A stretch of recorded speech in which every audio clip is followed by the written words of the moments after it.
Mon Dieu. Eh, est-ce que ça va? Lorsqu'une jeune femme désespérée fuit un prédateur, elle est presque renversée par un riche étranger qui lui offre un abri. Dans sa maison fracturée, elle devient malgré elle l'enjeu d'une querelle amère entre lui et son frère insouciant, la forçant à faire un choix. Loyauté envers l'homme qui lui a sauvé la vie ou amour pour celui qui menace de lui briser le cœur. Si cette histoire vous plaît, aimez et partagez.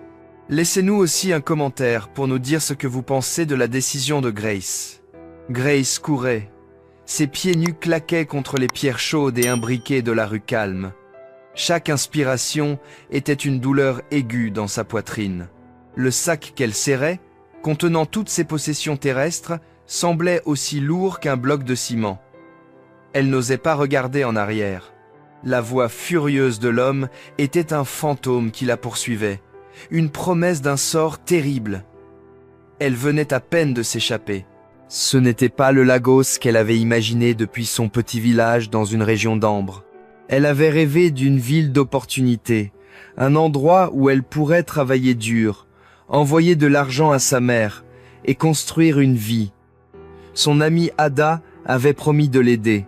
Ada lui avait dépeint un tableau d'un bon emploi, d'une chambre surallouée et d'un avenir radieux. Mais ce tableau s'était transformé en cauchemar. Ada ne lui avait pas trouvé de travail. Au lieu de cela, elle l'avait laissé avec un homme dont le sourire était aussi froid que ses yeux. Il lui avait offert de la nourriture et un endroit où rester. Mais le prix était trop élevé. Pendant des jours, elle avait vécu dans la peur, évitant ses attouchements indésirables et ses mots cruels. Ce matin-là, il l'avait coincée dans la cuisine, un couteau aiguisé brillant dans sa main. Sa menace était simple, être à lui, ou sinon, c'est alors qu'elle avait couru. Elle avait attrapé son sac, l'avait poussé pour passer et s'était précipitée hors de la maison. Elle ne savait pas où elle allait, seulement qu'elle devait s'enfuir. Le soleil était haut dans le ciel de Lagos, tapant sur les rangées de belles maisons dans le quartier de Lekki. Des murs élevés avec des clôtures électriques et des pelouses verdoyantes bordaient la rue. C'était un monde de richesse et de sécurité, mais pour Grace, c'était juste un labyrinthe sans issue. Les larmes coulaient sur son visage, se mêlant à la sueur sur sa peau. Elle était perdue, seule et terrifiée. Elle trébucha, sa cheville se tordit. Un petit cri s'échappa de ses lèvres alors qu'elle luttait pour rester debout. Son sac glissa de ses mains, son tissu coloré éclatant contre les pierres grises. Alors qu'elle se penchait pour le ramasser, le rugissement d'un moteur de voiture emplit l'air. Elle leva les yeux, paniquée. Un SUV noir et élégant tournait au coin, fonçant droit sur elle. Il n'y avait pas le temps de bouger. Un klaxon retentit, un son qui semblait déchirer l'après-midi tranquille. Grace se figea, son cœur s'arrêtant dans sa poitrine. Le crissement des pneus était assourdissant. Le véhicule fit une embardée violente, s'arrêtant à quelques centimètres d'elle. Pendant un instant, il n'y eut que le silence, brisé par sa propre respiration saccadée. La portière du conducteur s'ouvrit brusquement et un homme en sortit. Il était grand, vêtu d'une chemise impeccable et d'un pantalon sombre, son visage masqué de fureur. « Qu'est-ce qui ne va pas chez vous ?» cria-t-il, sa voix tremblante de colère et d'adrénaline. « Vous essayez de vous faire tuer !» Grace ne pouvait pas parler. Elle ne pouvait que le fixer, son corps tremblant. Son évasion d'un danger l'avait menée directement vers un autre. L'homme fit un pas vers elle, gesticulant sauvagement. « Foncez au milieu de la route comme ça, j'aurais pu vous renverser. J'ai failli le faire. »« Je suis désolée, murmura-t-elle, les mots à peine audibles. « Je suis tellement désolée, monsieur. » Il ne semblait pas l'entendre. Il était encore sous le choc de l'accident évité de justesse. « À quoi pensiez-vous ? C'est un terrain de jeu ici ?» Grace trouva enfin sa voix, un son désespéré et brisé. « Je courais, dit-elle, les larmes montant à nouveau. Quelqu'un me poursuivait. Je ne savais pas où aller. L'homme s'arrêta. Sa colère sembla s'évanouir, remplacée par une lueur de confusion puis de préoccupation. Il la regarda vraiment pour la première fois. Sa robe simple, ses pieds nus, la terreur dans ses yeux. Il regarda le sac coloré gisant sur le sol. Elle n'était pas une résidente insouciante partie jogger. Elle était en grave danger. Son expression s'adoucit. « Est-ce que ça va ?» demanda-t-il, sa voix beaucoup plus douce maintenant. « Êtes-vous blessé ?» Grace secoua la tête, incapable de faire confiance à sa voix. Une vague de vertige la submergea. La chaleur, la peur, la course, tout était trop. Ses genoux fléchirent. L'homme se précipita et attrapa son bras, la stabilisant. « Hé, doucement !» dit-il gentiment. « Tout va bien. Vous êtes en sécurité maintenant. » Mais Grace ne se sentait pas en sécurité. Elle avait fui un monstre pour tomber aux pieds d'un étranger. Dans une ville comme Lagos, elle savait que l'un pouvait être aussi dangereux que l'autre. Elle leva les yeux vers lui, ses yeux implorants. Allait-il l'aider ? Ou la laisserait-il ici, sur le pavé brûlant, seul et sans nulle part où fuir? L'homme, dont elle apprendrait plus tard qu'il s'appelait David, tenait son bras fermement mais doucement, l'empêchant de s'effondrer. Sa colère initiale avait complètement disparu, remplacée par une expression de profonde préoccupation qui semblait sincère. « Il faut vous mettre à l'abri du soleil, dit-il, sa voix calme et stable. « Venez, on va vous chercher de l'eau. » Grace hésita. Son esprit était un tourbillon de peur et de méfiance. Dans son village, on racontait des histoires sur Lagos, sur des étrangers gentils qui se révélaient être des méchants. Elle regarda ses vêtements coûteux, son SUV rutilant, et les imposantes grilles de la maison qu'il s'apprêtait à rejoindre. C'était un homme riche. Que voudrait un homme riche d'une pauvre fille sans défense, venue d'un village? Il dut voir la peur dans ses yeux, car il lâcha son bras et recula d'un petit pas. « Ça va, » dit-il doucement. « Je ne vais pas vous faire de mal. Vous semblez être en difficulté. Laissez-moi vous aider. » Sa voix était rassurante. Elle n'avait pas le ton froid et prédateur de l'homme dont elle venait de s'échapper. Elle semblait gentille. Grace était épuisée. Elle n'avait plus l'énergie de courir et nulle part où aller de toute façon. Elle prit une inspiration tremblante et fit un petit signe de tête résigné. David ramassa son sac sur le trottoir et le lui tendit. « Je m'appelle David, » dit-il. « Et vous, comment vous appelez-vous ?»« Grace, » murmura-t-elle. « D'accord, Grace, allons à l'intérieur. » Il la conduisit vers la grille de sa maison. C'était une structure massive de murs blancs et de bois sombre, avec un gardien de sécurité qui ouvrit rapidement la grille en voyant David. Ils entrèrent dans une cour pavée, des mêmes pierres imbriquées que la rue. Mais ici, il y avait des pots de fleurs éclatantes et des haies soigneusement taillées. La maison elle-même était immense, avec de grandes fenêtres et un design moderne qui semblait tout droit sorti d'un magazine. Il la fit entrer par une grande porte d'entrée dans un salon qui lui coupa le souffle. Le sol était en marbre poli et frais. Les canapés étaient grands et d'un blanc crémeux, décorés de coussins colorés. Une énorme télévision était fixée à l'un des murs, silencieuse pour l'instant. L'air était frais et sentait légèrement quelque chose de propre et frais, comme du citron. C'était la plus belle pièce que Grace ait jamais vue. Elle semblait appartenir à un monde différent de la chambre exiguë et poussiéreuse qu'elle partageait avec Ada ou de la maison sombre et effrayante de l'homme qu'elle avait fui. « Asseyez-vous, je vous en prie, » dit David en désignant l'un des canapés moelleux. Grace s'assit sur le bord d'un coussin, son sac serré sur ses genoux. Elle se sentait petite et déplacée, comme un petit oiseau brun qui aurait accidentellement volé dans un palais. David disparut un instant et revint avec un verre d'eau froide. « Tenez, » dit-il en le lui tendant. « Buvez ceci. » Elle prit le verre avec des mains tremblantes et but avec gratitude. L'eau fraîche apaisa sa gorge sèche. « Merci, monsieur, » dit-elle, sa voix un peu plus forte maintenant. « Vous pouvez m'appeler David, » corrigea-t-il doucement. Il s'assit dans un fauteuil en face d'elle, se penchant en avant, les coudes sur les genoux. Il la regarda avec une expression sérieuse. « Maintenant, pouvez-vous me dire ce qui s'est passé? De qui fuyez-vous » Grace prit une autre gorgée d'eau, rassemblant son courage. Toute l'histoire lui semblait trop honteuse à raconter, mais elle savait qu'elle devait le faire. Cet homme lui avait montré de la bonté, et il méritait de connaître la vérité. Alors, elle lui raconta. Elle lui parla de ses rêves de venir à Lagos, de son amie Ada qui lui avait promis monts et merveilles. Elle lui expliqua comment Ada l'avait emmenée chez un homme censé être un employeur potentiel. Mais ensuite, Ada avait disparu, laissant Grace derrière elle. Sa voix tremblait alors qu'elle décrivait les jours qui avaient suivi, le comportement de cet homme, la façon dont il la regardait, la peur qui avait été sa compagne constante.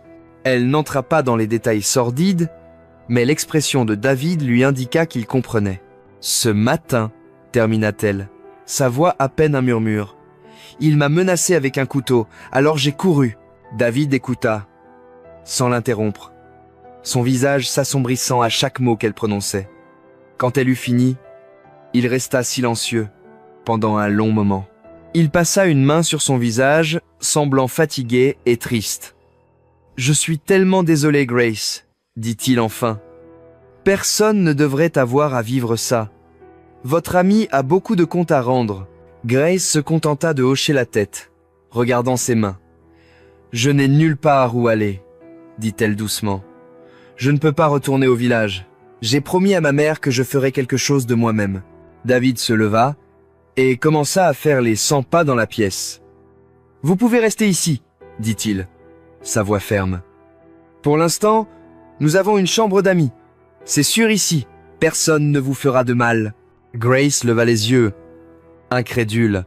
« Mais monsieur, David, je ne peux pas.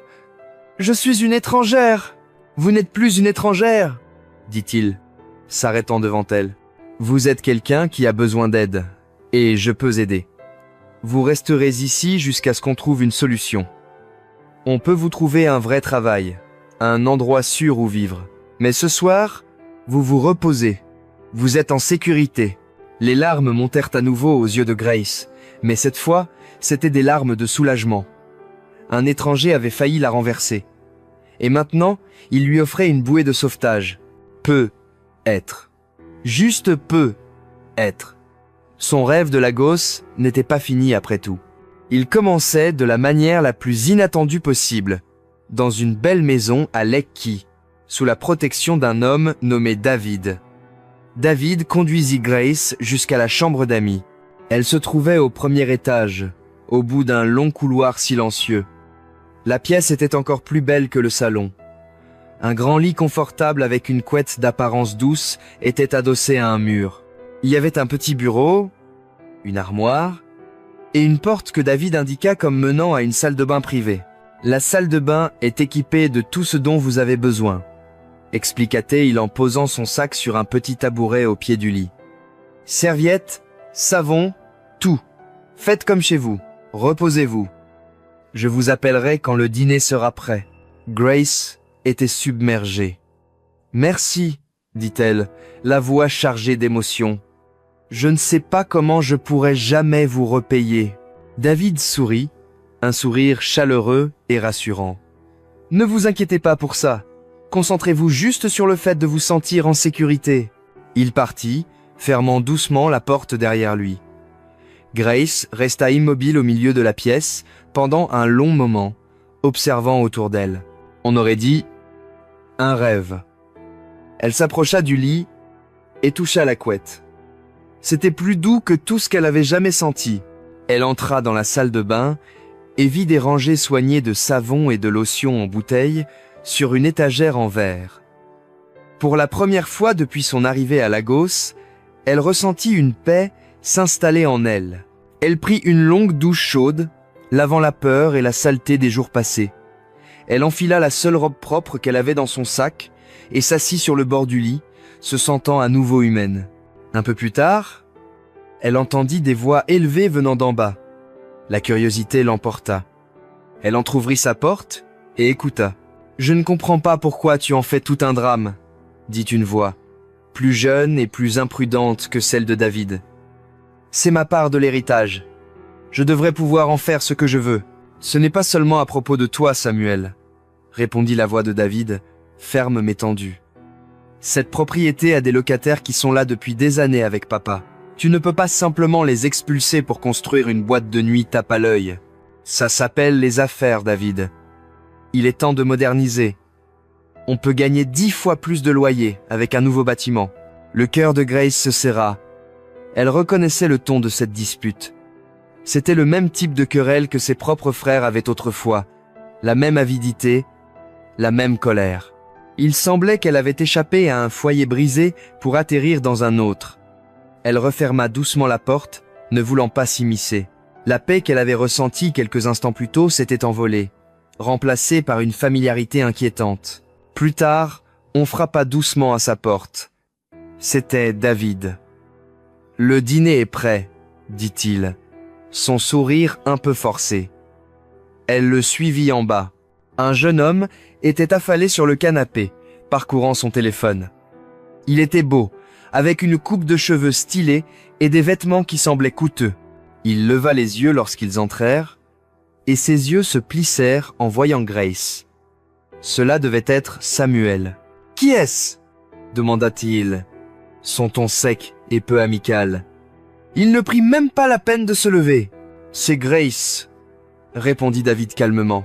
« Elle va rester avec nous quelque temps. »« Grace, voici mon jeune frère, Samuel. » Grace fit un petit signe de tête polie. « Bonsoir », dit-elle doucement. Samuel ne répondit pas. Il lui lança un long regard dédaigneux, de sa robe simple à ses chaussons usés. Il émit un petit son de dégoût et retourna à son téléphone. Grace sentit ses joues brûler de honte. Elle s'était sentie si propre et rafraîchie après sa douche, mais maintenant elle se sentait à nouveau sale et jugée. Le dîner fut une affaire silencieuse et tendue. David tenta d'engager la conversation. Mais Samuel répondait par des phrases courtes et sèches, les yeux rivés sur son téléphone. Grace mangea la tête baissée, trop intimidée pour parler. Elle sentait de temps en temps le regard de Samuel sur elle, rempli de suspicion. Après le dîner, alors qu'elle aidait à débarrasser la table, Samuel la coinça dans la cuisine. « Alors, c'est quoi ton histoire ?» demanda-t-il, s'appuyant contre le comptoir, les bras croisés. « Qu'est-ce que tu as fait pour que mon frère ramène une fille de village comme toi dans sa maison ?» Grace fut déconcertée par sa franchise. « J'étais en difficulté, bégaya-t-elle. Votre frère a été assez gentil pour m'aider. » Samuel rit, un rire froid et moqueur. « Gentil ? Mon frère n'est pas gentil. Il est calculateur. Tout ce qu'il fait a un but. Alors, je te repose la question. Qu'est-ce que tu veux de lui ? De l'argent ? Non, dit Grace, choquée. Je ne veux rien. Il m'a juste offert un endroit où rester. Pour combien de temps ? Insista Samuel, faisant un pas vers elle. Et en échange de quoi ? Grace sentit une peur familière s'insinuer à nouveau dans son cœur. Il la regardait de la même manière que l'autre homme. « Je ne sais pas ce que vous voulez dire, » dit-elle, la voix tremblante. Avant que Samuel ne puisse ajouter quoi que ce soit, David entra dans la cuisine. « Y a-t-il un problème ici ?» demanda-t-il, ses yeux passant de la posture agressive de son frère au visage effrayé de Grace. Samuel se redressa, un sourire narquois sur le visage. « Aucun problème, grand frère. Je faisais juste connaissance avec notre nouvel invité. » Il lança un dernier regard appuyé à Grace avant de sortir nonchalamment de la pièce. Grace relâcha un souffle qu'elle n'avait pas réalisé retenir. David la regarda avec inquiétude. « Ne fais pas attention à lui, » dit-il. « Il peut être difficile. »« Est-ce que ça va ?» Grace hocha la tête, mais elle n'allait pas bien. Elle avait trouvé un abri, mais il était clair qu'elle n'avait pas encore trouvé la paix. Le lendemain matin, Grace se réveilla au son des oiseaux gazouillant dehors. Pendant un instant, elle oublia où elle était. La douceur du lit et le calme de la pièce étaient un étrange réconfort. Puis, les événements de la veille lui revinrent en mémoire, et un nœud d'anxiété se resserra dans son estomac. Elle était une invitée dans la maison d'un étranger, une maison où deux frères étaient clairement en guerre l'un contre l'autre. Elle se prépara discrètement et descendit. La maison était silencieuse. David était déjà parti au travail, et il n'y avait aucun signe de Samuel. Un mot sur le comptoir de la cuisine, écrit d'une écriture soignée, lui indiquait de se servir pour le petit déjeuner. Il y avait du pain, des œufs, du thé et un bol de fruits frais. C'était plus qu'elle n'avait mangé pour le petit déjeuner depuis des semaines. En mangeant, elle réfléchit à sa situation. David avait été incroyablement gentil, mais elle ne pouvait pas rester ici indéfiniment. Elle était un fardeau. Et elle savait que Samuel la voyait comme une intruse.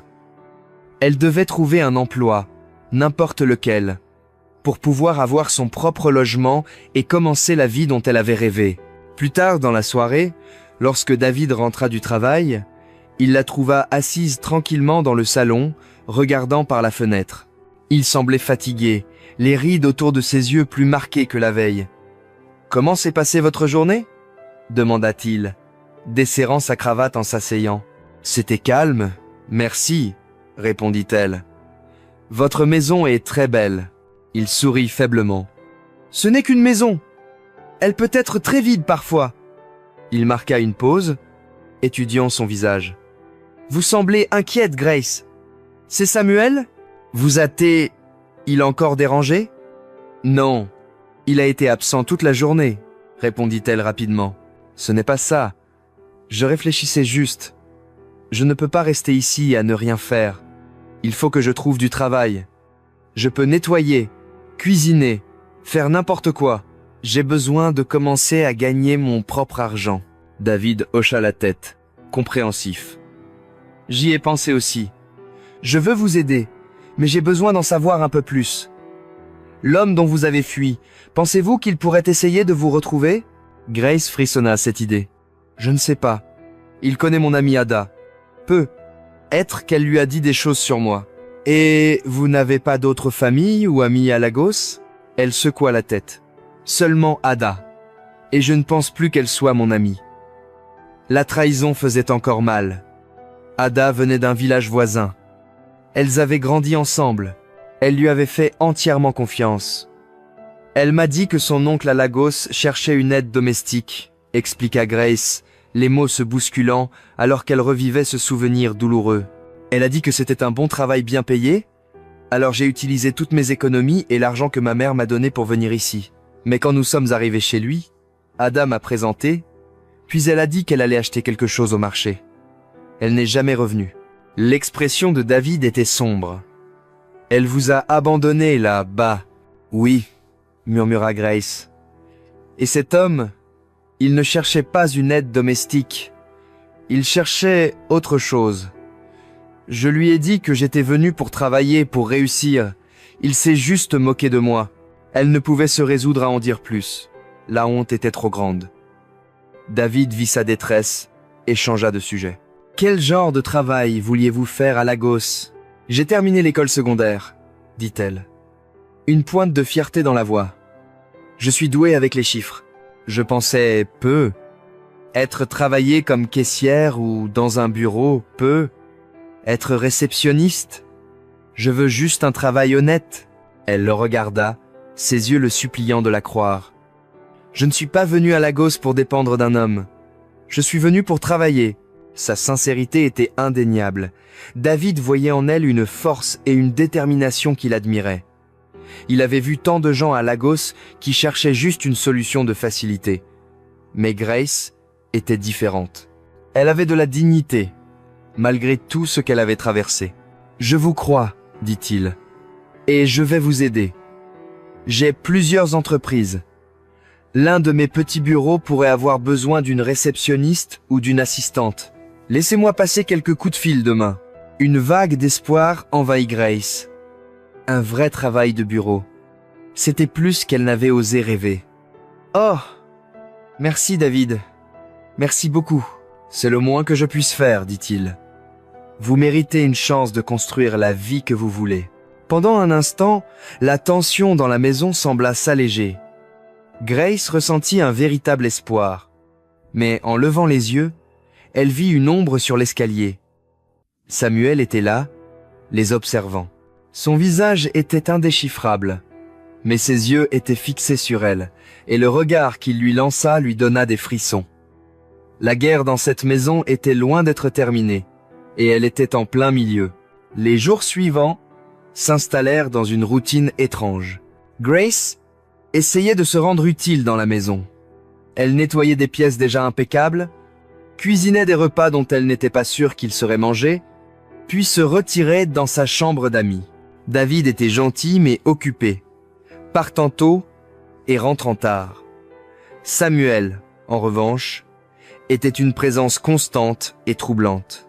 Il déambulait dans la maison comme un nuage d'orage, parfois l'ignorant complètement, d'autres fois lançant des remarques acerbes. Il la traitait comme un meuble indésirable, un problème que son frère avait ramené à la maison. « Tu es encore là ?» demanda-t-il un après-midi, la trouvant en train d'épousseter les étagères du salon.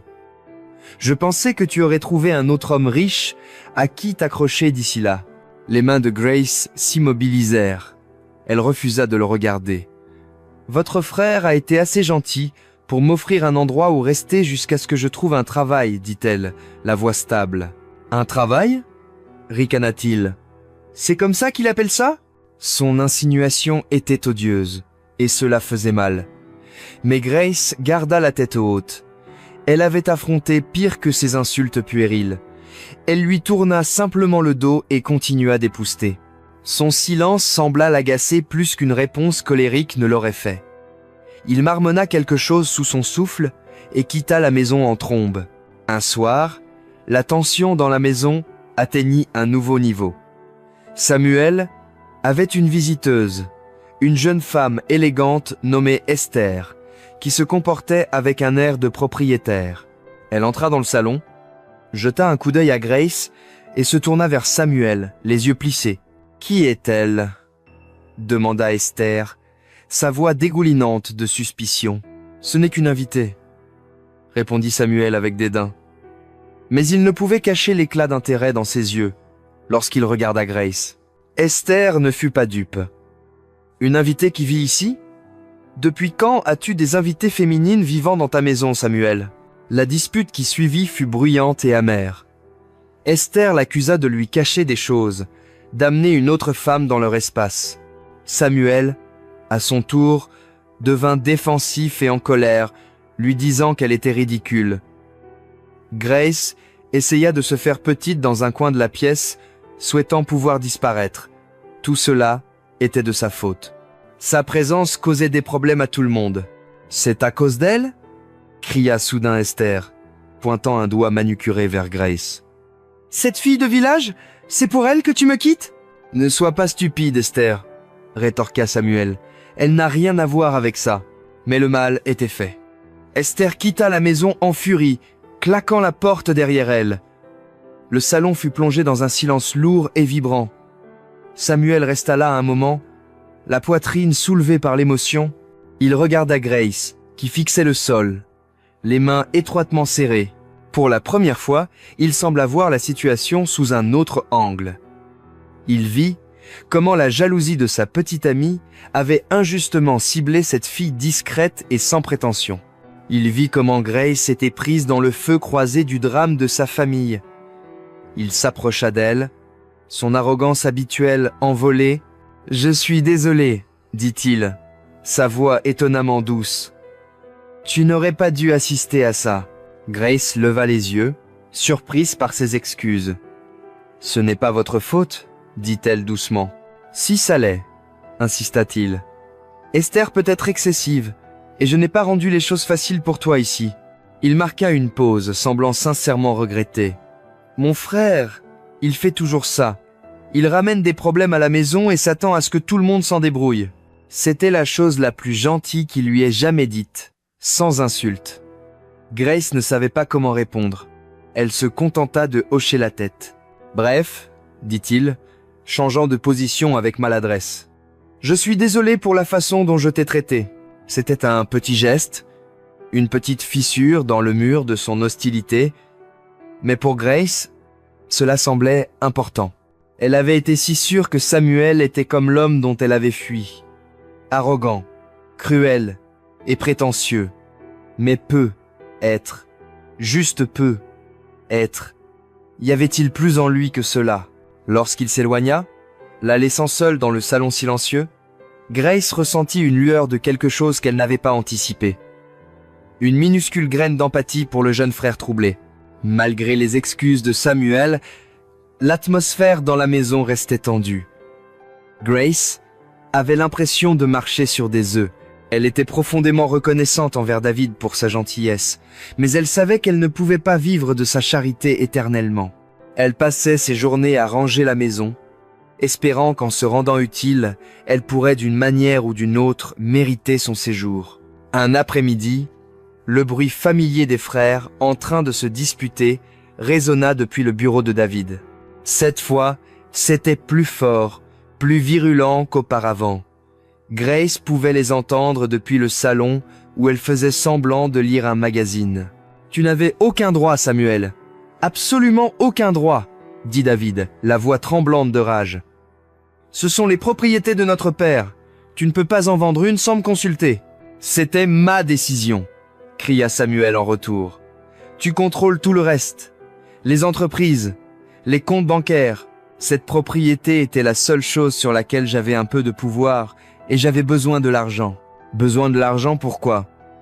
Une autre voiture, un autre voyage à Dubaï? Quand vas-tu grandir et prendre tes responsabilités? » La dispute s'intensifia, leur voix montant jusqu'à un crescendo furieux. Le cœur de Grace battait fort dans sa poitrine. Les cris étaient un terrible écho de son propre passé, faisant remonter des souvenirs qu'elle avait tant essayé d'enfouir. Soudain, la porte du bureau s'ouvrit violemment, et les deux frères sortirent en titubant, engagés dans une lutte physique. David tenait Samuel dans une prise au cou, et Samuel essayait de le repousser. « Lâche-moi » grogna Samuel, le visage rouge d'effort. « Pas avant que tu n'écoutes » gronda David en retour. Il se bagarrait dans le couloir, renversant une petite table avec un vase de fleurs.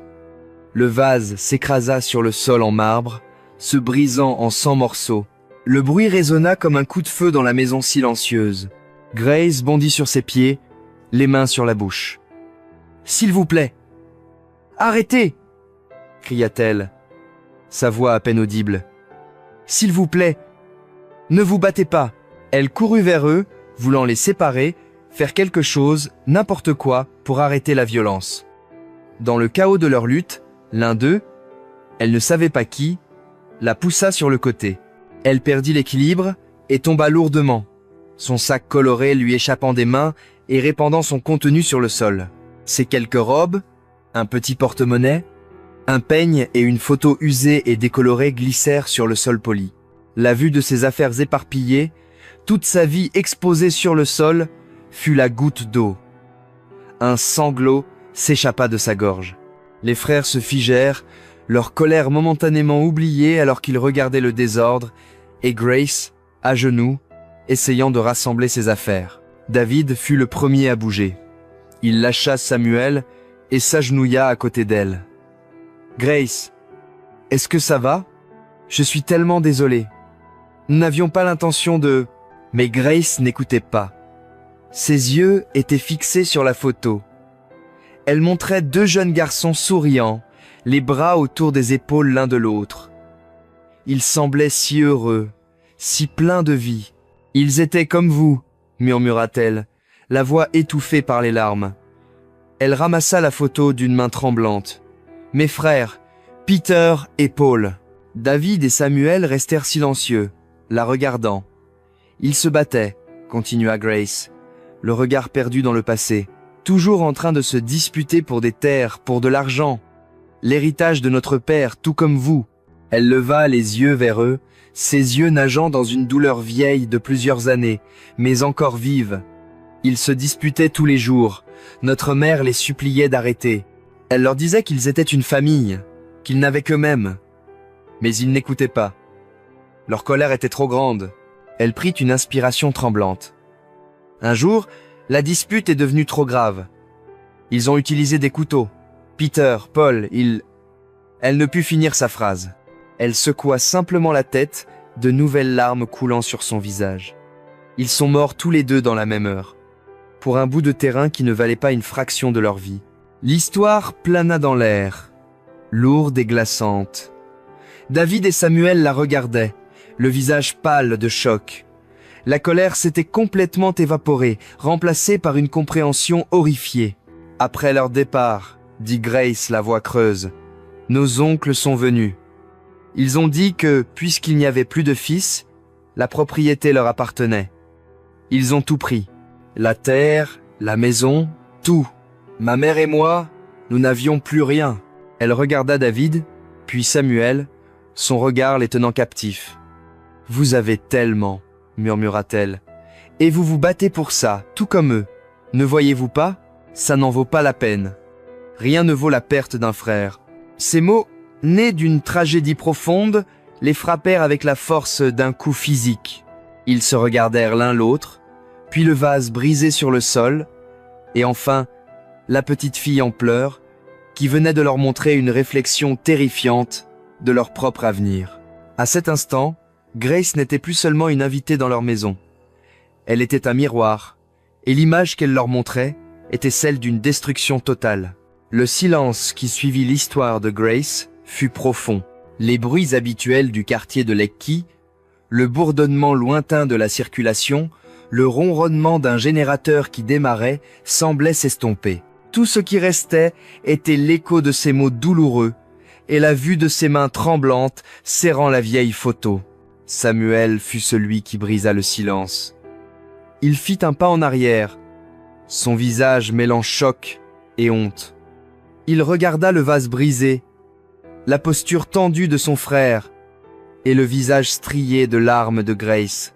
La colère qu'il avait alimentée quelques instants auparavant semblait maintenant vide et puérile.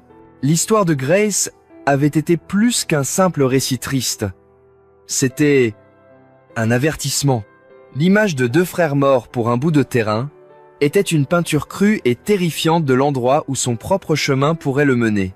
Pendant des années, son ressentiment envers David avait été un feu constant en lui. Il s'était senti ignoré, contrôlé, privé de ce qu'il croyait lui revenir de droit. Il avait vu la responsabilité de David non pas comme un fardeau que son frère portait, mais comme une arme qu'il utilisait pour le maintenir à terre. Maintenant, en voyant la douleur brute dans les yeux de Grace, il se demandait s'il avait eu tort depuis le début. Sans un mot, il se retourna et remonta les escaliers jusqu'à sa chambre, fermant la porte derrière lui. David, semblant perdu et épuisé, aida Grace à se relever. « Je suis tellement désolé, Grace, » dit-il à nouveau, la voix pleine de regret. « Nous n'aurions jamais dû vous impliquer dans nos problèmes. »« Ce n'est rien, » dit-elle, essuyant ses larmes. « C'est juste, je n'aime pas voir une famille se disputer. » David nettoya le vase brisé pendant que Grace se retirait dans sa chambre, émotionnellement épuisée. Les jours suivants, la maison fut différente. Elle était calme, mais c'était un calme différent. Ce n'était pas le silence tendu et colérique d'avant. C'était un silence pensif, lourd. Samuel quittait à peine sa chambre. Quand il le faisait, il évitait les regards de tout le monde et ne parlait que lorsque c'était nécessaire. Un après-midi, l'ami de Samuel, Charles, vint. Charles était un beau parleur, toujours à la recherche d'un bon moment. Il vit Grace dans la cuisine et activa immédiatement son charme. « Eh bien, bonjour, » dit-il avec un large sourire.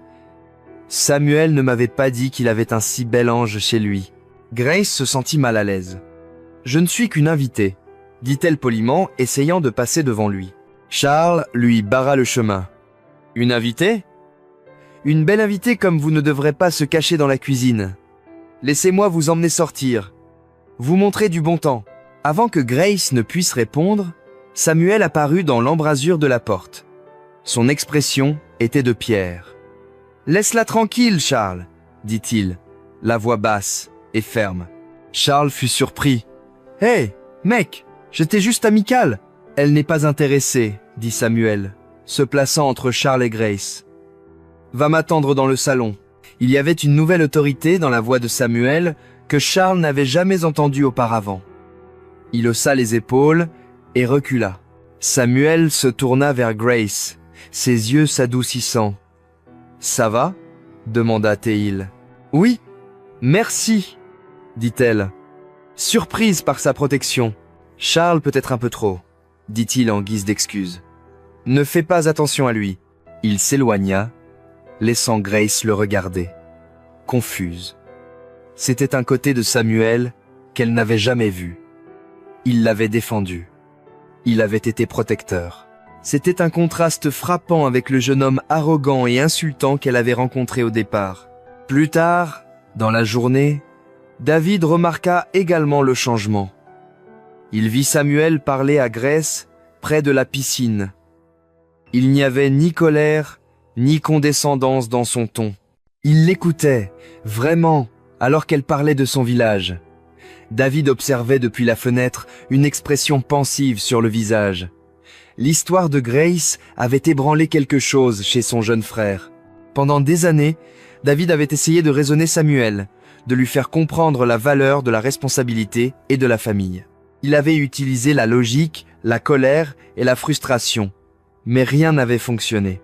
Pourtant, cette fille discrète du village, avec son histoire de perte et de tragédie, semblait avoir touché une partie de Samuel que David n'avait jamais pu atteindre. Il ne savait pas ce que cela signifiait, mais pour la première fois depuis longtemps, il ressentait une lueur d'espoir que sa famille brisée pourrait un jour être réparée. Et tout cela grâce à Grace. David ne pouvait se défaire du sentiment que l'arrivée de Grace était un tournant pour sa famille. Il lui avait offert un abri par simple sens du devoir, mais sa présence avait un effet bien plus profond qu'il n'aurait pu l'anticiper.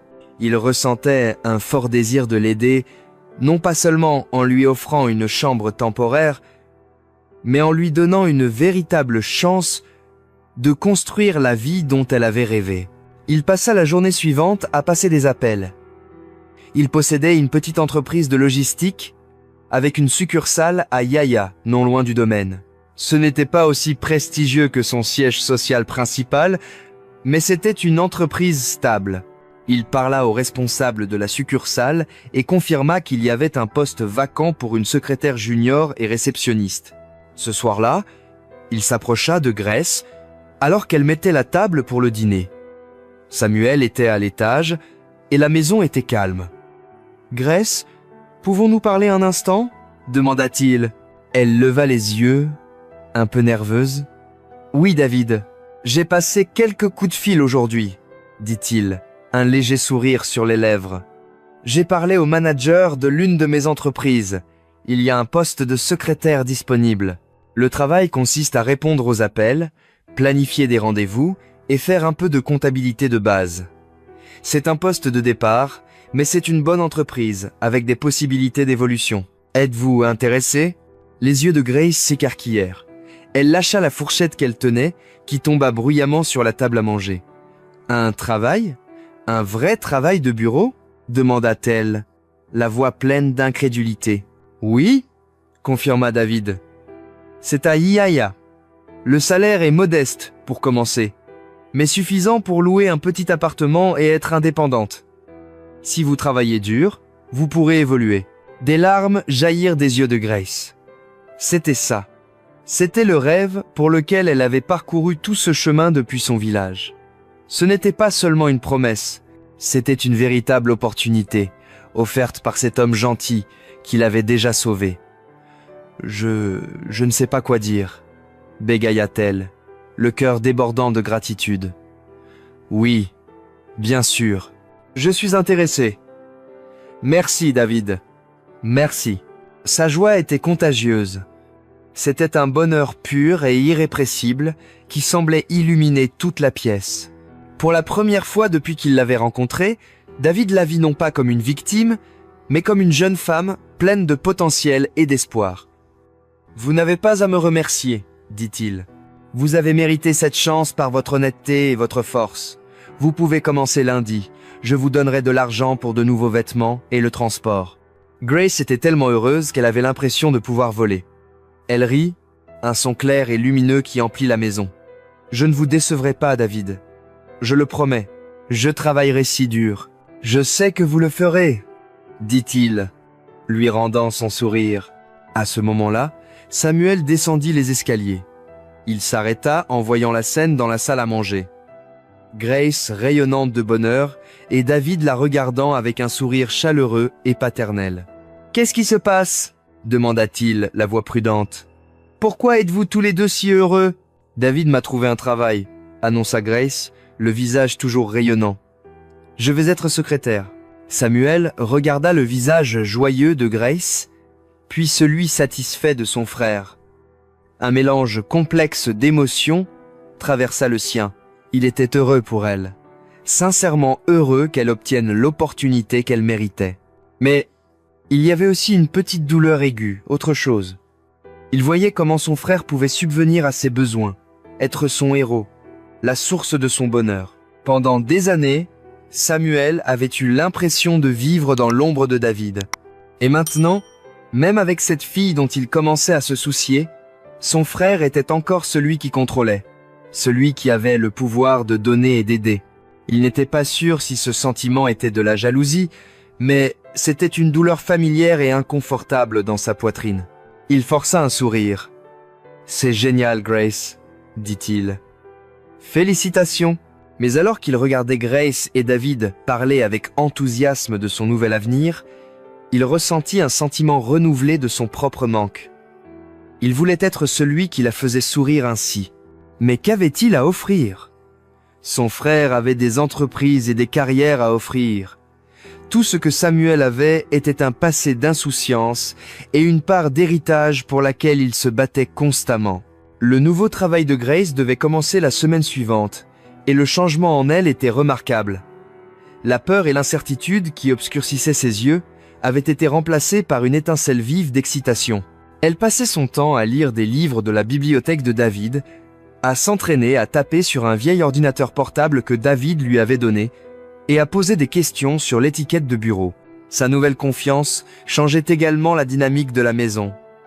Elle n'était plus une invitée timide, se cachant dans l'ombre. Elle était une jeune femme sur le point de commencer sa propre vie, et les deux frères le remarquaient. Samuel, en particulier, était attiré par cette nouvelle Grace vibrante. Son hostilité initiale avait complètement disparu, remplacée par une admiration sincère. Il se surprenait à chercher sa compagnie, à lui demander comment s'était passée sa journée et à lui raconter des histoires sur son enfance à Lagos. Un soir, il la trouva assise près de la petite piscine dans la cour arrière, profitant de la brise fraîche du soir. Le ciel était un magnifique mélange d'orange et de violet, alors que le soleil se couchait. « C'est beau, n'est-ce pas ?» dit-il, venant se tenir à côté d'elle. « Oui, » dit-elle, lui souriant. « Je n'ai jamais vu un coucher de soleil comme celui-ci auparavant. Dans mon village, le soleil disparaît juste derrière les collines. » Ils restèrent assis dans un silence confortable pendant quelques instants. Samuel, habituellement si agité et plein d'énergie nerveuse, semblait calme et satisfait, simplement en étant près d'elle. « Grace !» dit-il enfin, se tournant pour lui faire face. « Je me demandais, puisque tu es nouvelle à Lagos, peut-être que je pourrais te faire visiter. Pas les endroits chics où va David, mais le vrai Lagos, les marchés, les plages, juste pour voir ce qu'est vraiment la ville. » C'était une invitation simple et sincère. Grace fut touchée. « J'aimerais beaucoup, Samuel, » dit-elle. Son visage s'illumina d'un sourire juvénile. « Super. Et ce week-end, on pourrait... Qu'est-ce que tu fais, Samuel ?» La voix de David trancha l'air, aiguë et désapprobatrice. Il se tenait près de la porte vitrée menant à la cour, les bras croisés. Il avait clairement entendu leur conversation. Le sourire de Samuel s'évanouit. « Je parlais juste à Grace, » dit-il, le ton défensif. « On dirait plus que parler, » dit David, s'avançant vers eux. « Je t'ai dit de la laisser tranquille. Elle est ici pour remettre sa vie sur les rails, pas pour être une distraction pour toi. » « Une distraction ?» Samuel se leva, serrant les poings. « J'étais juste amical. C'est un crime maintenant ? Ou es-tu juste en colère parce qu'elle me parle à moi au lieu de toi ? Ça n'a rien à voir avec moi, » dit David, la voix froide. « C'est à propos de toi. Je sais comment tu es avec les femmes, Samuel. Grace n'est pas l'un de tes jouets.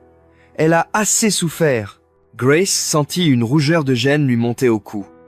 Il se disputait à son sujet comme si elle n'était même pas là. Elle se leva, se sentant prise au milieu d'un tir à la corde. « Ça va, David ?» dit-elle doucement. Samuel était juste gentil, mais les instincts protecteurs de David étaient en pleine action.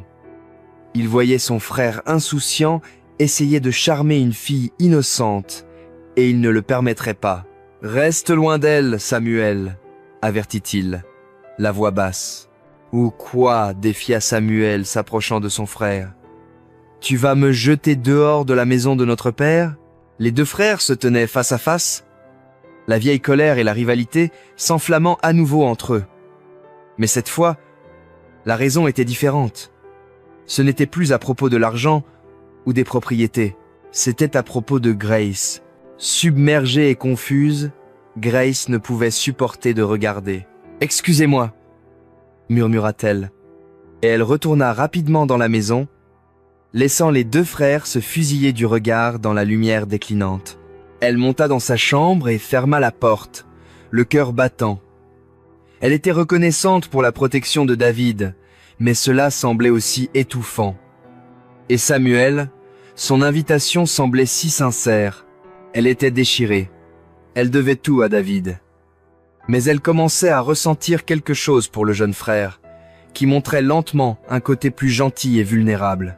Elle avait échappé à un type de problème pour se retrouver dans un tout autre, bien plus compliqué. Pendant que le drame se déroulait à l'intérieur de la grande maison, une autre histoire de tromperie se jouait à la grille d'entrée. Joseph, le gardien de sécurité, était un jeune homme avec de grands rêves. Il en avait assez de sa vie dans une petite chambre exiguë, gagnant un salaire modeste. Il regardait la richesse du domaine de Lekki tout autour de lui et voulait sa part. Sa cible était Sarah, une jolie fille qu'il avait rencontrée à un arrêt de bus à proximité. Dès qu'il l'avait vue, il avait commencé à construire un fantasme.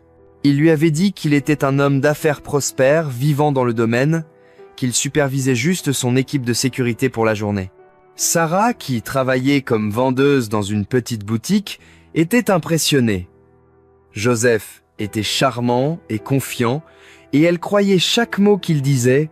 Ils échangèrent leurs numéros, et le tissu de mensonges de Joseph devenait de plus en plus élaboré à chaque appel. « Mon chauffeur me conduit habituellement, » disait-il, « mais j'aime marcher parfois pour rester humble. » Il lui promettait des cadeaux coûteux, des dîners dans des restaurants chics, et une vie dont elle ne pouvait que rêver. Le seul problème était qu'il n'avait aucun moyen de tenir ses promesses. Sa désespérance le conduisit à une décision risquée.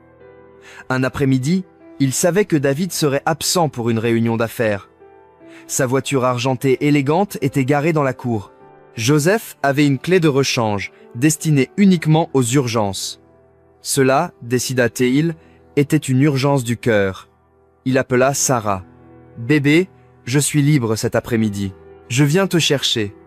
Mets ta plus belle robe. » Il prit la voiture, le cœur battant d'un mélange d'excitation et de terreur.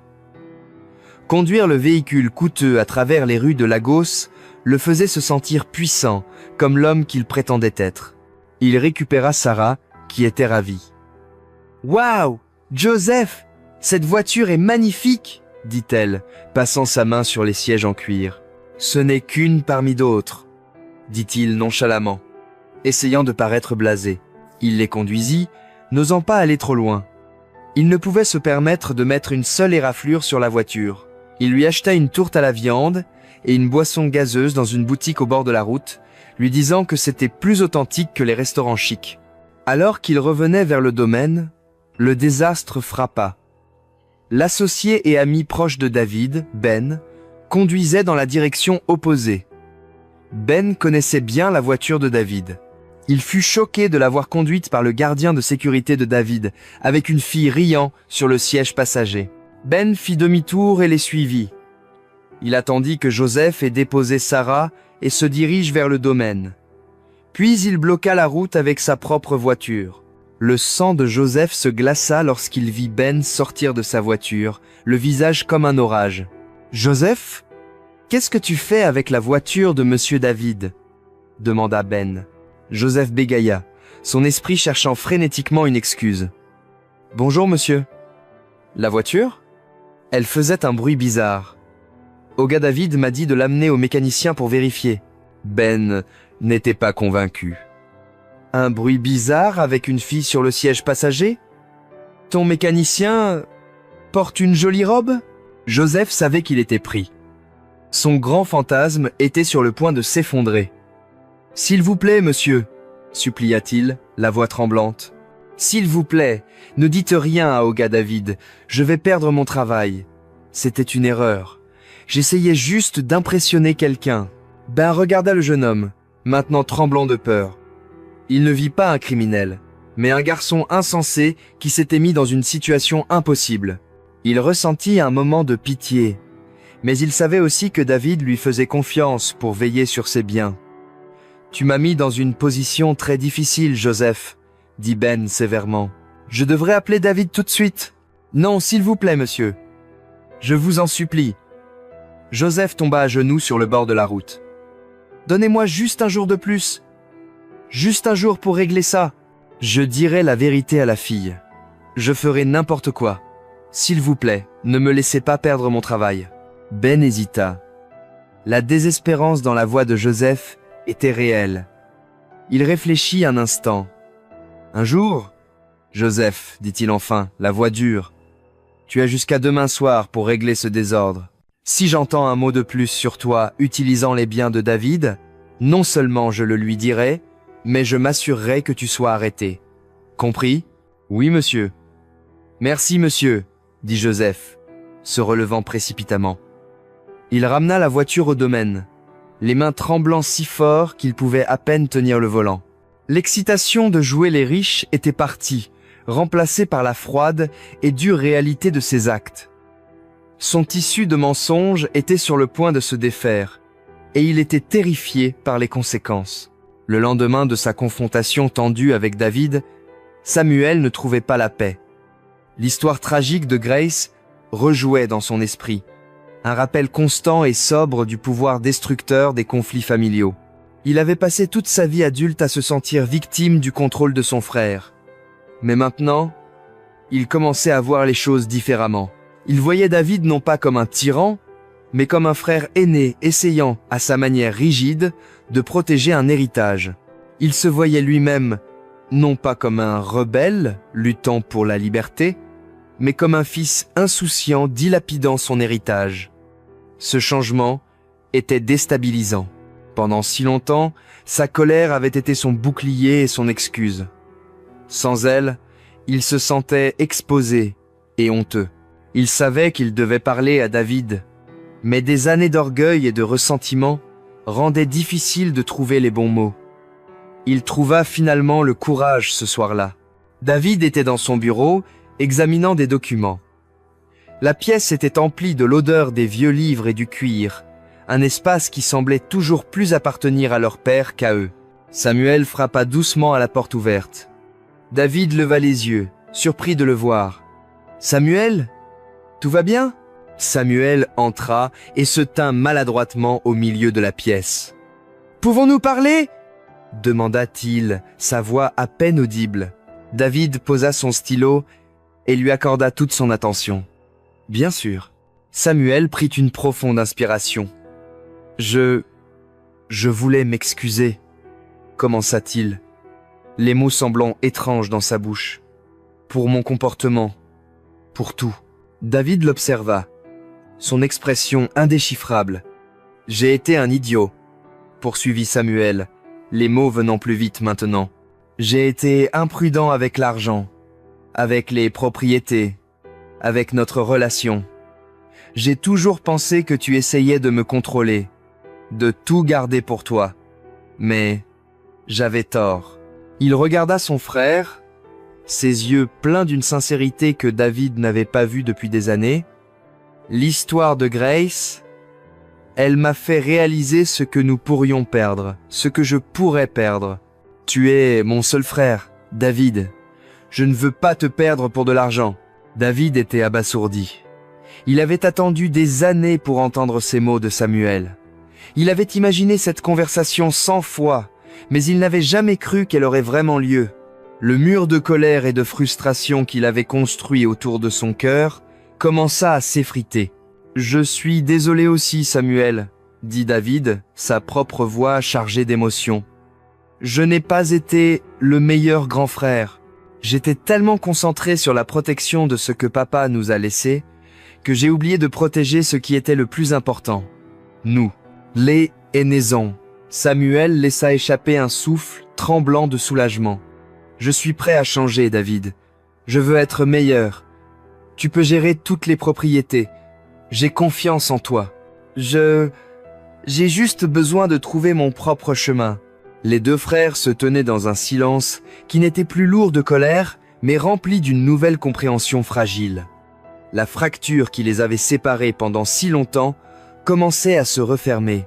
David regarda son jeune frère, voyant non pas le garçon imprudent avec lequel il s'était toujours battu, mais un homme enfin prêt à grandir. « Que veux-tu vraiment, Samuel ?» demanda-t-il doucement. Samuel hésita un moment. Il pensa à la vie qu'il avait menée, les fêtes, les voitures rapides, les relations sans importance. Tout cela semblait si vide maintenant. Puis il pensa à Grace. Il pensa à sa force discrète, à son sourire doux et à la façon dont son cœur se sentait calme lorsqu'elle était près de lui. Il regarda vers le couloir, dans la direction de la chambre de Grace. « Une chance, » dit-il doucement, rencontrant les yeux de son frère. « Je veux juste une chance d'être un meilleur homme, pour moi-même et être pour quelqu'un d'autre. » David comprit immédiatement. Un lent sourire se dessina sur son visage. La bataille pour l'affection de Grace n'était pas la guerre qu'il avait pensée, c'était être la chose même qui apporterait enfin la paix à sa famille. La nouvelle trêve entre les frères apporta une paix délicate à la maison. L'air n'était plus épais de colère non exprimée. À la place, il y avait un effort maladroit mais sincère de la part de David et Samuel pour être courtois, voire gentils l'un envers l'autre. Pour Grace, c'était un profond soulagement. La tension constante avait été épuisante et elle était reconnaissante pour le calme. Cependant, ce calme apportait son propre lot de complications. Elle était maintenant au centre d'une compétition discrète entre les deux frères. La gentillesse de David était constante et protectrice. Il la traitait comme une précieuse petite sœur qu'il devait protéger du monde. Il vérifiait qu'elle allait bien, s'assurait qu'elle avait tout ce dont elle avait besoin pour son nouvel emploi, et lui offrait des mots d'encouragement. Son affection était stable et fiable, et Grace ressentait une immense gratitude et loyauté envers lui. L'approche de Samuel était différente.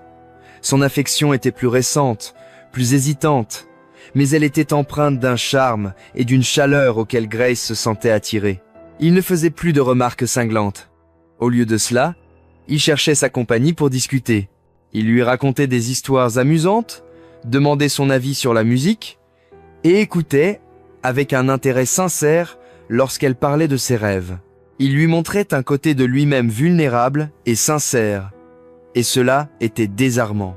Grace était déchirée. Elle devait tout à David. Il l'avait sauvée, lui avait offert un foyer et lui avait donné une opportunité de commencer une nouvelle vie. Son cœur était rempli d'une profonde affection reconnaissante pour lui. Mais ses sentiments pour Samuel étaient différents. Il y avait une étincelle, une connexion facile, qui faisait battre son cœur un peu plus vite. Il la faisait rire. Et elle voyait l'homme bon qu'il essayait de devenir. Elle savait qu'elle devait faire un choix, mais elle ne savait pas comment. Comment pouvait-elle choisir entre l'homme qui l'avait sauvée et celui qui capturait son cœur? David, plus perspicace que Samuel ne le lui reconnaissait, voyait le tourment dans les yeux de Grace. Il voyait la façon dont elle regardait Samuel quand elle pensait que personne ne la regardait. Il voyait aussi le changement sincère chez son frère. Samuel ne cherchait plus simplement une nouvelle conquête. Il semblait véritablement tomber amoureux de Grace. Un soir, David trouva Grace seule dans le bureau, regardant une brochure de l'entreprise, un froncement soucieux sur le visage. « Tout va bien pour lundi ?» demanda-t-il. s'appuyant contre le chambranle de la porte. « Oui, tout va bien, dit-elle, bien que sa voix manquait de son enthousiasme habituel. « Je suis juste un peu nerveuse. » David entra et s'assit sur la chaise en face d'elle. « C'est plus que de la nervosité, n'est-ce pas ?» dit-il doucement. « C'est à propos de Samuel. » Grace leva les yeux, surprise. Elle ne pouvait cacher la vérité dans ses yeux. « Grace, » dit David, sa voix sérieuse mais gentille. « Je vous ai amené dans cette maison pour vous aider, pour vous garder en sécurité. Ma protection envers vous n'est pas une dette que vous devez rembourser. Vous ne me devez rien. » Il se pencha en avant. « Je vois la façon dont vous regardez mon frère, et je vois comment il a changé depuis que vous êtes ici. Vous avez été bonne pour lui. Peut être la meilleure chose qui lui soit jamais arrivée. » Grace était sans voix. « Vous êtes libre de faire vos propres choix, » poursuivit David. « Libre de suivre votre propre cœur. Tout ce que j'ai toujours voulu, c'est que vous soyez en sécurité et heureuse. Si Samuel est celui qui peut vous rendre heureuse, alors vous avez ma bénédiction. Je veux juste que vous soyez sûrs. Il a encore beaucoup à apprendre. » Ces mots étaient comme une clé, ouvrant la cage de culpabilité et d'obligation dans laquelle Grace se sentait piégée. Elle était libre. Libre de ressentir ce qu'elle ressentait sans trahir l'homme qui lui avait montré tant de gentillesse. Des larmes de gratitude montèrent à ses yeux. « Merci, David, » murmura-t-elle. « Vous êtes un homme bon. » Plus tard ce soir-là, alors qu'elle était assise près de la piscine, perdue dans ses pensées, Samuel vint s'asseoir à côté d'elle.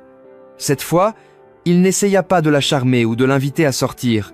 Il s'assit simplement dans un silence confortable, regardant les étoiles commencer à apparaître dans le ciel qui s'assombrissait. « C'est une nuit claire, » dit-il doucement. « Oui, c'est vrai, » répondit-elle. Il n'avait pas besoin de plus de mots. Dans cet instant calme, avec les doux sons de la nuit de Lagos autour d'eux, Grace sentit son cœur faire son choix. Ce n'était pas une question de gratitude ou d'obligation.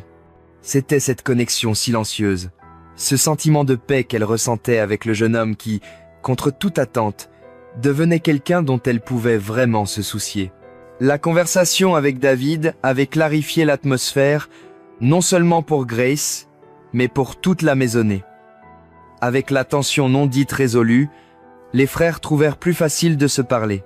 Ils commencèrent à partager de petits moments, regardant un match de football ensemble, discutant des nouvelles et même riant des mêmes blagues. C'était une paix fragile, mais elle était réelle. Pour célébrer ce nouveau départ, Samuel décida de faire quelque chose qu'il n'avait pas fait depuis des années. « Je cuisine le dîner ce soir », annonça T-il un samedi après-midi. David et Grace le regardèrent avec surprise. « Tu cuisines ?» demanda David, haussant un sourcil. « La dernière fois que tu as essayé de cuisiner, tu as failli mettre le feu à la cuisine. »« J'ai progressé, » dit Samuel avec un sourire confiant. « Vous verrez, je fais un jollof rice spécial comme maman le faisait. » La mention de leur mère plana un instant dans l'air. Elle était décédée quelques années avant leur père, et son souvenir était à la fois une source de tristesse et de nostalgie affectueuse. Son jollof rice était légendaire. Grace, voyant une chance d'encourager leur nouveau lien, proposa son aide. « Je peux couper les légumes, » dit-elle. Ils finirent tous les trois dans la cuisine ensemble. Ce fut maladroit au début. David, habitué à être en charge, ne cessait de corriger les méthodes de Samuel. Samuel, déterminé à prouver sa valeur, insistait pour faire les choses à sa manière. « Tu mets trop de curry, » dit David, regardant dans la casserole. « Je sais ce que je fais, » rétorqua Samuel. « Fais-moi confiance. » Grace joua le rôle de médiatrice douce. « Et si on laissait le chef faire son travail ?» dit-elle à David avec un sourire. Puis elle se tourna vers Samuel. « Mais peu. Être un peu moins de curry la prochaine fois. » Lentement, la maladresse laissa place à une camaraderie légère. Ils hachaient des oignons et des poivrons, leurs mains bougeant en rythme. Ils se taquinaient sur leurs compétences culinaires. David raconta une histoire sur le moment où leur mère avait poursuivi Samuel dans la maison avec une cuillère en bois pour avoir volé de la viande dans la casserole. Samuel, à son tour, rappela à David la fois où il avait essayé de faire un gâteau qui s'était avéré dur comme de la pierre. Il riait. C'était un rire sincère et chaleureux qui résonnait dans la maison, chassant les fantômes de leurs anciennes disputes. Grace les regardait, le cœur plein. C'était ce que devait être une famille. Pas la colère et le ressentiment qu'elle avait vu, mais ce badinage affectueux et facile. Quand la nourriture fut prête, ils dressèrent la table ensemble. Le jollof rice sentait délicieusement bon, riche en tomates et épices. Ils avaient aussi du plantain frit et une simple salade préparée par Grace. Alors qu'ils s'asseyaient pour manger, David leva son verre. « Au nouveau départ !» dit-il, regardant son frère. « Au nouveau départ !» répéta Samuel, faisant teinter son verre contre celui de David. Ils se tournèrent tous deux vers Grace, leurs yeux pleins de gratitude. « Et à Grace !» ajouta David, pour nous avoir rappelé ce qui est important. Grace rougit, sentant une chaleur se répandre dans sa poitrine qui n'avait rien à voir avec la nourriture épicée. Elle était arrivée dans cette maison comme une fugitive effrayée, et maintenant, elle était assise à une table avec deux hommes qui semblaient être une famille. Juste au moment où ils allaient prendre leur première bouchée, il y eut un coup frénétique à la porte d'entrée. C'était fort et urgent, brisant l'atmosphère paisible. Les trois se regardèrent, confus. « Qui cela peut-il être ?» se demanda David, se levant pour répondre. Il ouvrit la porte et trouva Joseph, le gardien de sécurité, debout sur le seuil. Son uniforme était en désordre et son visage était pâle de panique. « Oh gars David, s'il vous plaît !» cria-t-il, la voix tremblante. « Vous devez m'aider, je suis dans de gros ennuis. » Derrière lui, une jeune femme apparut. C'était Sarah. Son visage était un masque de fureur, et elle pointait un doigt accusateur sur Joseph. « Cet homme est un menteur !» cria-t-elle. « Un fraudeur !» Le dîner paisible était terminé. Le monde extérieur, avec tous ses mensonges et complications, venait de s'écraser dans leur nouveau sanctuaire. La scène à la porte d'entrée était chaotique. Joseph essayait de calmer Sarah, mais elle était trop en colère pour écouter. « Il m'a dit qu'il était riche !» hurla-t-elle, sa voix attirant l'attention des passants dans la rue. « Il m'a dit qu'il possédait cette maison. Il m'a promené dans votre voiture, Olga, en disant qu'elle était à lui. » David regarda la jeune femme furieuse, puis son gardien de sécurité terrifié. Il jeta un coup d'œil en arrière et vit son ami Ben debout à une courte distance, l'air à la fois désolé et préoccupé. Il comprit immédiatement ce qui s'était passé. « Tout le monde, entrez s'il vous plaît !» dit David, sa voix calme mais ferme. Il ne voulait pas que ce drame se joue devant tout le domaine. Il conduisit le groupe dans le salon. Samuel et Grace se tenaient près de la table à manger. Leur dîner oublié. « Joseph, de quoi s'agit-il » demanda David les yeux sévères. Joseph baissa la tête, honteux. « Oh gars, je suis désolé, marmonna-t-il. Je ne voulais faire de mal à personne. Je voulais juste l'impressionner. » Sarah se tourna vers lui. « M'impressionner ? Tu m'as menti. Tu m'as ridiculisé. Je pensais que tu étais un homme d'affaires prospère, mais tu n'es qu'un gardien. » La façon dont elle prononça le mot « gardien » était pleine de mépris. Grace ressentit une pointe de sympathie pour Joseph. Elle savait ce que c'était que d'avoir de grands rêves et de se sentir piégée par ces circonstances. Ses méthodes étaient mauvaises, mais son désir d'une vie meilleure était quelque chose qu'elle comprenait. Samuel, l'ancien Samuel arrogant, aurait pu être ri de la situation de Joseph.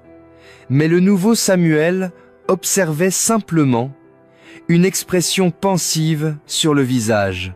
Il avait passé des années à prétendre être plus important qu'il ne l'était, utilisant l'argent de son père pour créer une image de succès. D'une certaine manière, lui et Joseph n'étaient pas si différents. David écouta toute l'histoire, son expression sérieuse. Quand Sarah eut fini sa tirade furieuse, il se tourna vers Joseph. « Tu as eu tort de mentir, Joseph, » dit-il. « Et tu as eu tort de prendre ma voiture sans permission. C'était une grave violation de confiance, et tu aurais pu perdre ton travail pour ça. Joseph tressaillit, s'attendant au pire.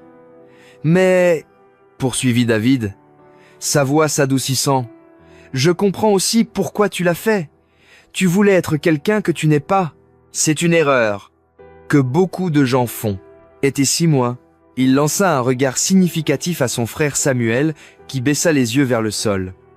Puis il se tourna vers Sarah. « Et vous, dit-il, son ton doux mais ferme, êtes-vous en colère parce qu'il a menti ou parce qu'il n'est pas l'homme riche que vous pensiez ?» Sarah fut déconcertée par la question. Elle ouvrit la bouche pour parler, puis la referma. « La valeur d'une personne ne se mesure pas à la voiture qu'elle conduit ou à la maison dans laquelle elle vit, dit David. Joseph a eu tort de vous tromper, mais le juger pour son travail est tout aussi mal. Il travaille dur pour gagner sa vie, honnêtement. Il n'y a pas de honte à cela. » Ces mots planaient dans l'air, empreints d'une sagesse discrète. Sarah eut la grâce de sembler honteuse. Joseph leva les yeux vers David, des larmes de gratitude dans les yeux. « Je suis désolé, Oga, dit-il à nouveau. Ça ne se reproduira plus. Veille à ce que ça n'arrive pas, dit David. Maintenant, retourne à ton poste. Nous en parlerons plus tard. Joseph et Sarah partirent, leur dispute remplacée par un silence lourd. L'incident avait été une interruption étrange, mais il avait servi un dessein. Il avait montré à Grace et Samuel quel genre d'homme était vraiment David. Ce n'était pas juste un homme riche, c'était un homme d'intégrité et de compassion. Quand la porte se referma derrière eux, David se tourna vers la salle à manger. Il regarda Samuel, puis Grace. Un petit sourire complice toucha ses lèvres. Il vit comment ils se tenaient un peu plus près l'un de l'autre qu'auparavant. Il vit l'admiration dans les yeux de Grace alors qu'elle regardait Samuel, qui était resté silencieux, apprenant une leçon d'humilité. Il fit un petit signe de tête, un geste d'approbation qui passa entre trois. Tout était enfin à découvert. Les mensonges avaient disparu, les faux-semblants étaient tombés. Tout ce qui restait était la vérité, et la chance de construire quelque chose de réel et d'honnête à partir de cela. Après que le drame avec Joseph et Sarah se fut calmé, un calme confortable s'installa dans la maison. L'événement, aussi étrange qu'il fût, avait dissipé le dernier soupçon de tension dans l'air. On aurait dit que tous les secrets et malentendus avaient été mis en lumière et résolus. Plus tard ce soir-là, Grace se retrouva seule avec Samuel dans la cour arrière. La lune était une pièce d'argent brillante dans le ciel sombre de Lagos, et le parfum du jasmin nocturne emplissait l'air. « Ton frère est un homme bon », dit Grace doucement, brisant le silence. « Il l'est », acquiesça Samuel, sa voix étonnamment humble. « J'ai passé trop de temps à être trop orgueilleux pour le voir. » Il se tourna vers elle, son expression sérieuse. « Grace, ce que j'ai dit l'autre jour, je le pensais. Tu m'as changé, tu m'as fait regarder ma vie, moi-même, et je n'ai pas aimé ce que j'ai vu. Je veux être meilleur. » Le cœur de Grace se réchauffa à ces mots. « Tu es déjà meilleur, Samuel, » dit-elle. « C'est grâce à toi, » insista-t-il. Il tendit la main et prit doucement la sienne. Son contact était chaud et envoya un petit frisson le long de son bras. « Je sais que je n'ai pas grand-chose à t'offrir pour l'instant. Pas comme David. Je n'ai pas d'entreprise ou de travail prestigieux à te donner. Tout ce que j'ai, c'est moi. Mais je te promets, je travaillerai dur. Je construirai quelque chose dont je pourrai être fier. » Il la regarda dans les yeux, les siens brillants de sincérité. « Je tiens à toi, Grace, beaucoup. Et je veux une chance de te montrer que je peux être un homme dont tu peux être fier aussi. » Grace sentit son cœur gonfler d'émotion. C'était le moment qu'elle avait à la fois espéré et redouté. Mais maintenant, avec la bénédiction de David et l'honnêteté dans les yeux de Samuel, son choix était clair. « Je tiens à toi aussi, Samuel, » dit-elle, sa voix douce mais assurée. Elle serra sa main. « Je n'ai pas besoin de travaux prestigieux ou de cadeaux coûteux. J'ai juste besoin de quelqu'un qui soit honnête et gentil. Et c'est l'homme que je vois devant moi maintenant. » Un sourire lent et rayonnant se répandit sur le visage de Samuel. C'était un sourire de joie pure et de soulagement. Il se pencha et l'embrassa doucement, Un baiser doux et hésitant sous la lumière de la lune, une promesse d'un nouveau départ. Depuis la fenêtre du salon, David les observait. Il n'y avait pas de jalousie dans son cœur, seulement un sentiment tranquille de satisfaction. Il avait accueilli une étrangère dans sa maison, et ce faisant, il avait trouvé la clé pour guérir sa famille brisée. Grace n'avait pas seulement trouvé sa propre sécurité et son succès, mais elle lui avait aussi rendu son frère. Les semaines suivantes furent comme un rêve. La maison sur Harmony Street portait enfin bien son nom. Elle était remplie de rires et de conversations faciles. David et Samuel commencèrent à travailler ensemble, David enseignant à Samuel les ficelles de l'entreprise familiale. Samuel était un étudiant enthousiaste, son ancienne insouciance remplacée par un nouveau sens du devoir. Grace s'épanouissait dans son nouveau travail. Elle apprenait vite, et ses collègues appréciaient sa nature douce et travailleuse. Chaque soir, elle rentrait dans une maison qui ressemblait vraiment à un foyer, auprès d'un homme qui l'adorait et d'un homme qui la protégeait comme un frère. Un dimanche après-midi ensoleillé, ils étaient tous les trois assis dans le salon, riant à une histoire que Samuel racontait.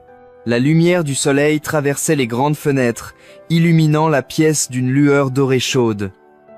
Grace regarda le visage calme et fier de David, puis celui lumineux et heureux de Samuel.